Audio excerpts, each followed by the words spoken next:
నమస్తే. నేను మీ జర్నలిస్ట్ రవిచంద్ర. 2024లో అటు తెలుగుదేశం పార్టీకి సంబంధించినటువంటి కూటమి ప్రభుత్వం అఖండ మెజారిటీ సాధించింది. దీంట్లో కొంతవరకు ప్రతిపక్ష పార్టీ అయినటువంటి వైఎస్ఆర్‌సీపీ చేసినటువంటి కార్యక్రమాలను చెప్పుకోలేకపోతే, కొంతమంది నియోజకవర్గాల్లో ఉన్నటువంటి క్యాండిడేట్ల పైన అసంతృప్తి పెరగడంతోటి వాళ్ళందరూ గూడా ఓటమికి ముఖ్య కారణంగా చెప్పుకోవచ్చు. అయితే 2024 ఓటమి తర్వాత జగన్మోహన్ రెడ్డి గారు చాలా నియోజకవర్గాలపైన ఫోకస్ చేస్తూ వస్తున్నారు. దాంట్లో భాగంగానే అటు గ్రామ, మండల నుంచి టోటల్‌గా ఒక్కొక్క స్టెప్పు తీసుకుంటూ అటు అభ్యర్థుల్ని సెటరైట్ చేసే పరిస్థితిని తీసుకొచ్చారు. ఇప్పటికే కొన్ని నియోజకవర్గాలకు ఇన్ఛార్జ్‌లను కూడా మార్చారు. మరికొన్ని నియోజకవర్గాల్లో పాత ఇన్ఛార్జ్‌లను యాక్టివేట్ చేస్తూ వచ్చారు.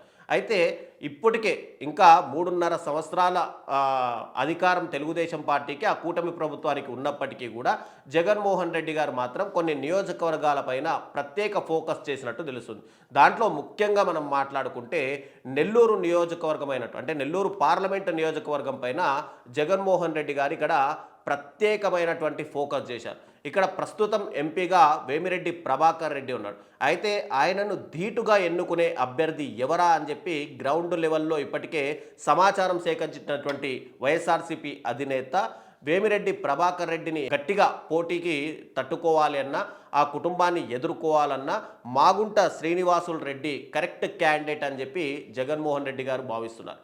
అయితే ఇప్పటికే ఇటు మాగుంట శ్రీనివాసరెడ్డి గారికి సంబంధించి ఆయన పార్టీలు మారుతారు అని చెప్పి ఒక చరిత్ర కూడా ఉంది. 2014 ఎన్నికల్లో తెలుగుదేశం పార్టీ నుంచి పోటీ చేసి ఓడిపోయినప్పటికీ కూడా తెలుగుదేశం పార్టీ ఆయనకు ఎమ్మెల్సీగా పదవి కట్టబెట్టింది. తర్వాత 2019లో వైఎస్ఆర్‌సీపీలో చేరినటువంటి మాగుంట శ్రీనివాసులు రెడ్డి ఎంపీ కూడా అయ్యారు. ఇక 2024లో కూడా తిరిగి ఒంగోలు ఎంపీగా ఆయన గెలవడం జరిగింది. అయితే 2029 ఎన్నికల్లో మాగుంట శ్రీనివాసులు రెడ్డి ఇటు నెల్లూరు ఎంపీగా పోటీ చేయించాలని చెప్పి జగన్మోహన్ రెడ్డి భావిస్తున్నట్టయితే తెలుస్తుంది. అయితే ఆయన గత కొంతకాలంగా చేస్తున్న ప్రచారాలు ఏంటంటే, నేను ప్రత్యక్ష రాజకీయాల నుంచి తప్పుకుంటాను, నా వారసుడిగా రాఘవరెడ్డిని రాజకీయాల్లోకి తీసుకురావాలి అని చెప్పి ఇటు మాగుంట శ్రీనివాసులు రెడ్డి ఎప్పటి నుంచో భావిస్తూ వస్తున్నారు. అయితే ఇక్కడ మాగుంట శ్రీనివాసులు రెడ్డిని ఎంపీగా పోటీ చేయించి ఆయన తనయుడుగా ఉన్నటువంటి రాఘవరెడ్డిని ఇక్కడ మార్కాపురం నియోజకవర్గం నుంచి ఎమ్మెల్యే అభ్యర్థిగా నిలబెట్టాలి అని చెప్పి జగన్మోహన్ రెడ్డి గారు భావిస్తున్నారు. అయితే అందరికీ ఇక్కడ ఒక ప్రశ్న రావచ్చు. నెల్లూరు నియోజకవర్గంలో ఎప్పటి నుంచో మేకపాటి రాజమోహన్ రెడ్డి గారి ఫ్యామిలీ ఉంది కదా, ఆయన్నే నిలబడతారేమో అని చెప్పి.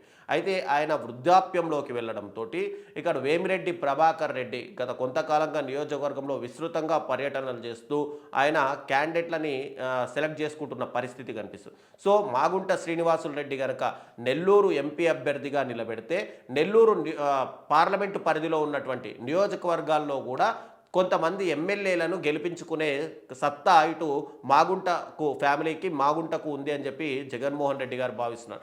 సో దీంట్లోనే ఒక మధ్యవర్తిని పంపించి ఇప్పటికే ఆ ఫ్యామిలీతోటి సంప్రదింపులు జరిపినట్టుగా రాబోయే ఎన్నికల్లో మాగుంట శ్రీనివాసులు రెడ్డి నెల్లూరు ఎంపీ అభ్యర్థిగా పోటీ చేసేందుకు సుముఖంగా ఉన్నట్టు, ఆయన తనయుడు రాఘవరెడ్డి ఇటు మార్కాపురం నియోజకవర్గం నుంచి ఎమ్మెల్యే అభ్యర్థిగా రంగంలోకి దిగనున్నట్టయితే స్పష్టంగా తెలుస్తుంది. అయితే ఇక్కడ రాజకీయ సమీకరణాలు చివరి నిమిషంలో ఎలా మారతాయి ఏంటి అనేది జగన్మోహన్ రెడ్డి గారు ఇప్పటి నుంచే గ్రౌండ్ లెవెల్లో ప్రతి ఒక్కరితోటి మాట్లాడుతున్న పరిస్థితి కనిపిస్తుంది. కాబట్టి ఇంకా 3.5 సంవత్సరాల్లో రాజకీయ ప్రకంపనలు సృష్టించే అవకాశం ఉంది. సో ఇక మాగుంట శ్రీనివాసులు రెడ్డి గారికే టికెట్ కన్ఫామ్ అవుతుందా, జగన్మోహన్ రెడ్డి గారు అనూహ్యంగా చివరి నిమిషంలో వేరే ఎవరినైనా రంగంలోకి దింపుతారా అనేది మాత్రం చూడాల్సింది.